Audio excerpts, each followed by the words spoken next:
Yo guys, CFB here. Welcome back to a brand new video. Hopefully you're all doing well. We've got a little bit of news to get into just before we get into obviously the massive game, especially for us. But yeah, before we get into any of that, please like, subscribe, hit the bell notification so you're notified every time I upload a video.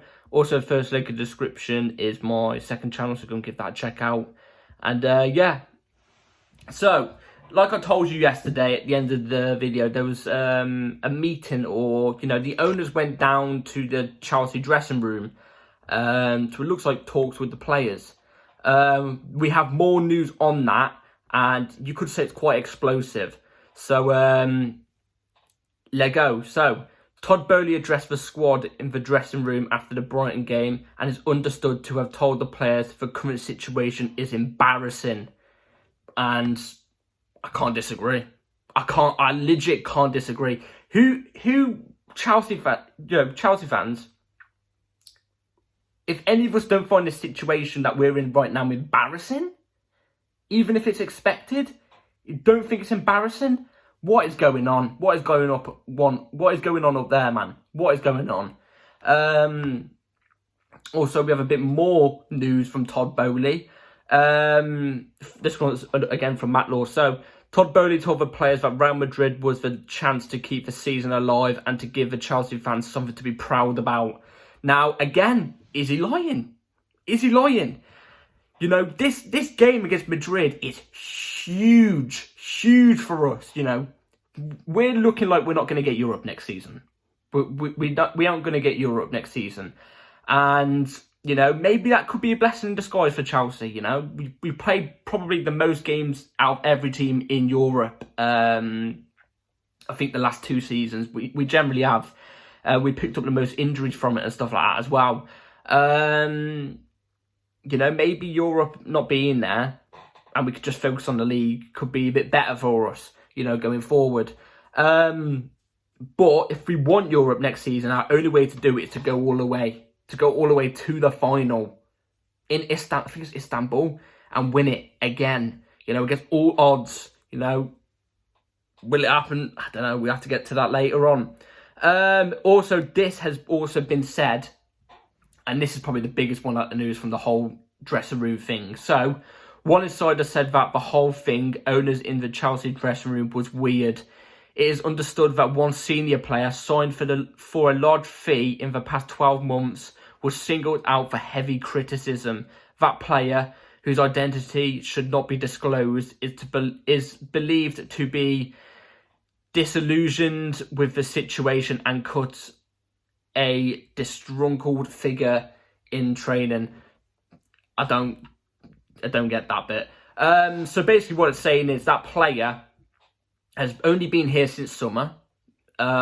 Big fee, big expectations, and its performances have been really poor, and it doesn't look bothered. That's what that text is basically saying there. Now, if you take all those 5 things into account, I think that's Raheem Sterling.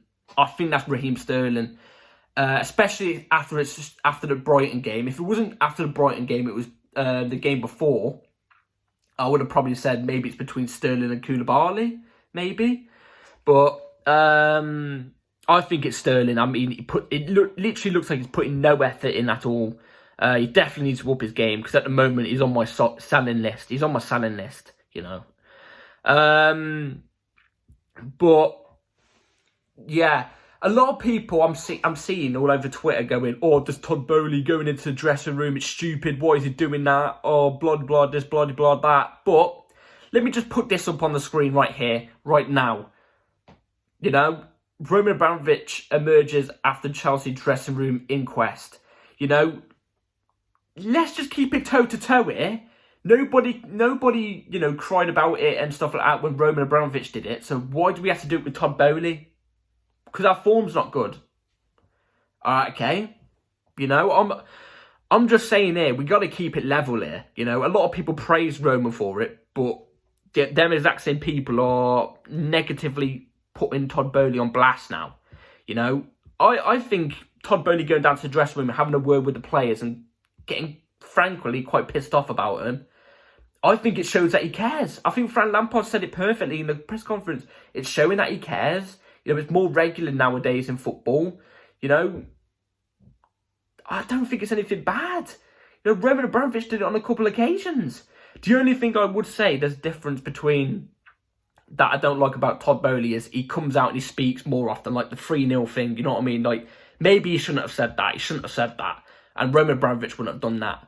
But the dressing room thing, it's fair. It's fair. It's fair in my opinion. That's just my thoughts and everything.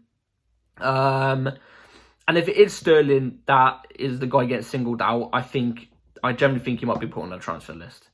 And that's not me joking. I think it was a bad buy. I said it from start. I don't think it was really, you know. So yeah, get all that news out of the way. Now it's Now time to talk about the big game. Chelsea versus Real Madrid. Obviously, this is the second leg of the Champions League quarterfinals. Madrid are currently 2-0 up on us. You know, this is going to be probably the hardest and toughest game of the season. You know, way tougher than Brighton. You know, and Brighton came to the Bridge as well. And they beat us 2-1 quite comfortably. And in my opinion, if it wasn't for Kepa, I think we would have lost like 4-5-1. Should have done better on the long shot though. I said that in the review. But this game is bloody huge. Like I said, if we don't win this, we're out of Europe. We're not even going to be in Europe next season. we might have to deal with, you know, potentially hearing Arsenal and Tottenham go in Europe. You know what I mean? Like that's, you know, Chelsea. We're the European pedigree. We're the pride of London. We are the best team in London. You know, even if Arsenal win a league title, which I don't think they will. I think it's City's. But even if they win the league title, Chelsea is still the biggest club in London. Let's just get that straight. Let's get that straight. Chelsea is still the biggest club in Londden. You know, them 2 European titles are massive. But they wouldn't be far beyond our backs. Because there's not really much of a gap in my opinion at the moment. But we are European pedigree. We should be aiming for Europe each season. Chelsea Football Club should be getting top 4 minimum each season. Minimum. And we ain't effectively, you know, this season's been a hell of a shithole. I'll be honest with you all. It's been awful. It's been awful. I legit rather watch paint dry than rewatch this season over again. I'm just really hoping that we've gone through all this pain this season and we have finally a good season next season. You know what I mean? Because let's not lie, since January last year all the way to this moment in time I'm speaking to you guys right now, it's not been a great time for Chelsea fans, you know. The whole thing about the club might be going, you know, might be potentially disappearing and stuff like that when we got sanctioned and everything, having to sell the club, you know, club's future in jeopardy and stuff like that. You know, all the way to this moment, it's not been a great season this season either. But I'm just begging the Chelsea players, go out there tomorrow and show some heart, show something for the fans, you know what I mean? And I know for a fact the fans are going to be up for it. The fans will be blasting in the Bridge tomorrow. You know what I mean? Trying to get behind the players for 90 minutes. I know full well we will be doing that. And I wish I could... I mean, I wish I could go to the game. Obviously, I wish I could go to the game. You know what I mean? But, you know, 2-0 down against Real Madrid, I don't think I'd purchase a ticket right now. You know what I mean? Especially with the way we're playing. But saying that, I probably would, actually. But, you know, I know the fans going to be pumping. I'm just hoping the players just think... all right, let's just have a good end to the season of this crap season. Let's just get to the end of it. And we show the fans something here. Because if we bring a comeback tomorrow against Real Madrid at the Bridge, imagine 3-0. Imagine 3-0. My God, it would probably be the most unexpected win in Champions League history. Because you look at Chelsea's form right now, you know what I mean? Look at the form we're on right now.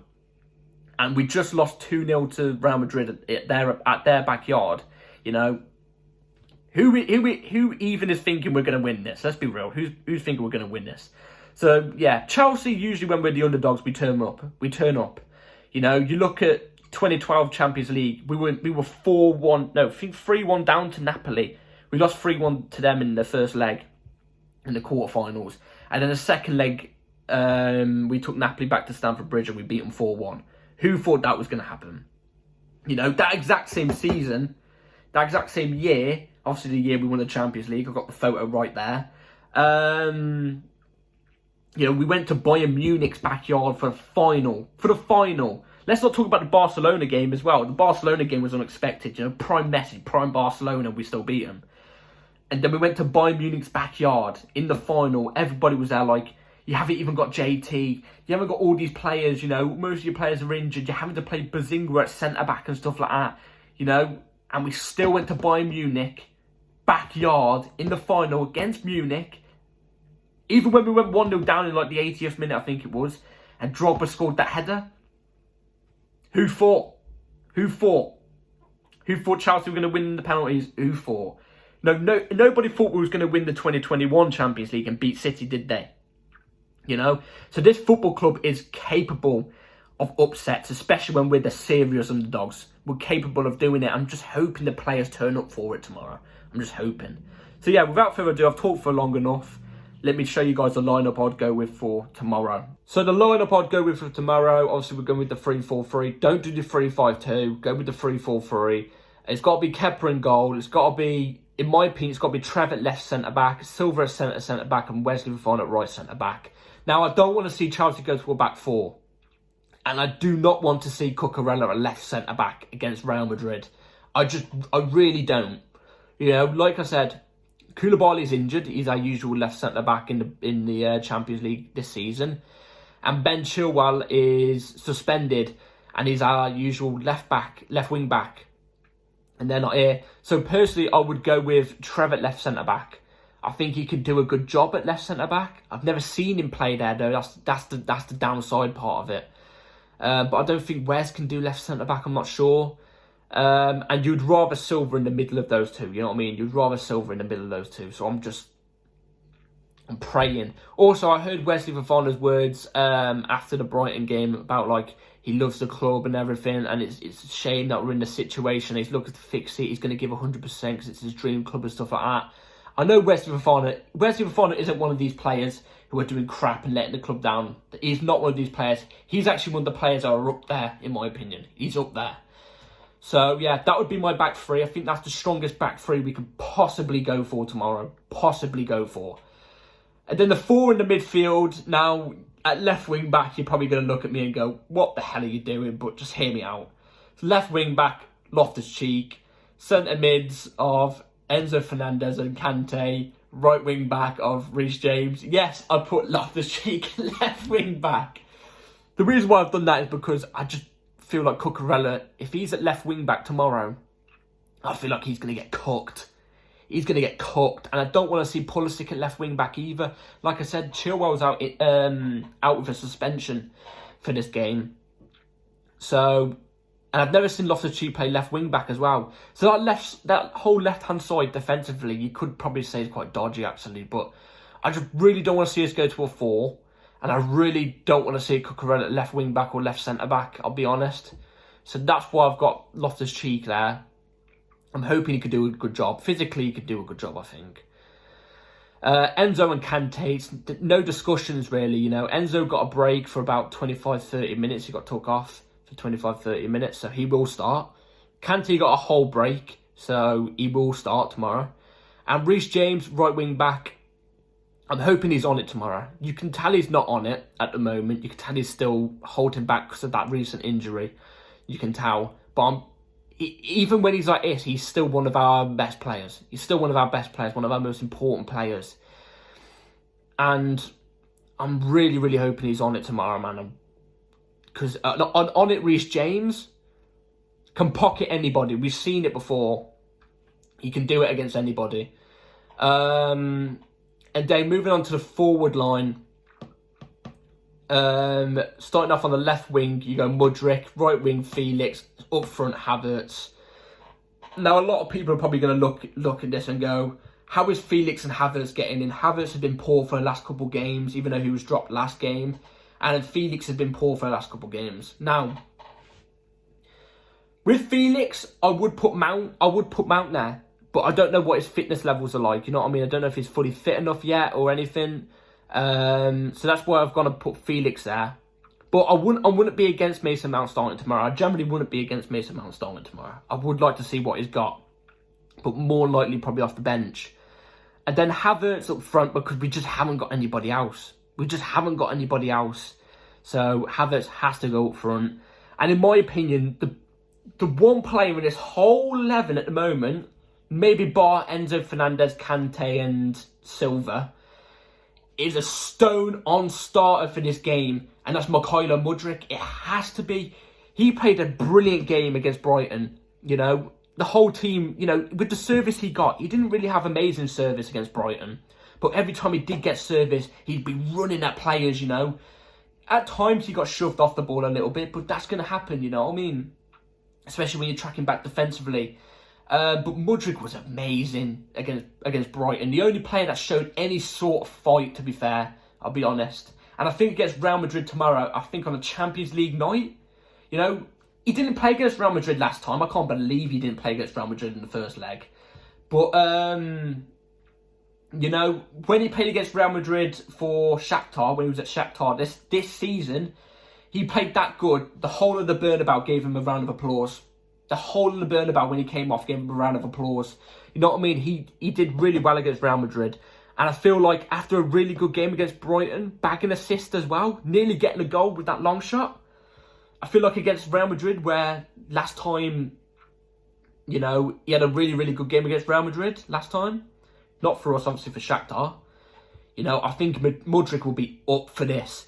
And like I said, many times we got in, but with the few times we got in behind Real Madrid, because obviously we're sitting back majority of the first leg. But there's some times that we did get through.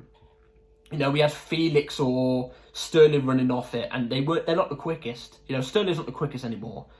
Sterling doesn't look like he's trying. You know, imagine that's Mudryk running that ball.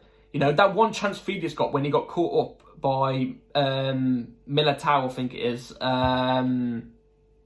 Like, our first chance in the last game. If that's Mudryk running onto that, I think we're generally scoring. We're generally scoring that. You know what I mean? He would have burst past Real Madrid's defender. Easy. So, yeah, that would be my whole 11. I think that's literally the best I can probably go for, I'll be honest. But, yeah, that would be my starting 11 for tomorrow's match. And going with a score prediction, I'll be honest with you all. Look, I'm always honest with you all.